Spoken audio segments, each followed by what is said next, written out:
তো good morning, কেমন আছে সবাই? আশা করছি তোমরা সবাই ভালো আছো। আমি কিন্তু খুব ভালো আছি। তো সকাল সকাল চলে এসেছি তোমাদের সাথে দুটো গল্প করতে, কথা বলতে। আর একটা জিনিস নিয়ে এসেছি, সেটা তোমরা খাও নাকি অবশ্যই কমেন্টে জানিয়ে দিও। তো তার আগে বলছি, তোমরা ভালো আছো তো? আমি কিন্তু খুব ভালো আছি। আর যা প্রচণ্ড পরিমাণে গরম পড়েছে, এখন মনে হয় গাছতলার মানে বসে থাকলে ভালো হয়, গাছতলার তলায় মানে কোনো গাছের তলায় বসে থাকলে ভালো হয়, ফ্যানের হাওয়া ভালো লাগছে না। তো আমাদের এখানে তো প্রচণ্ড বাগান আছে, তো বাগানেতে আমরা কী করি বলো তো, ফ্যানের তলার থেকে আমরা বাগানে গিয়ে বসে থাকি দুপুরবেলাটায়।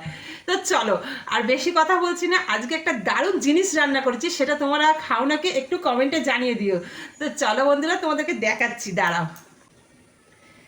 এই দেখো, এগুলো কি বলো তো, দাঁড়াও।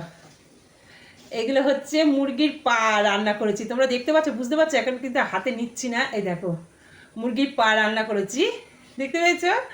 এই দেখো, এখানে চারখানা নিয়ে এসেছি। এখন সবাই মিলে এখন বসে বসে এই মুরগির পাগুলোকে কষা কষা করেছি, তো একটু খাবো। তো তার জন্য একটু তুলেছি। এই দেখো, তোমাদের কাছে নিয়ে এলাম, তোমরা যদি খাও তো এই নাও, খাও।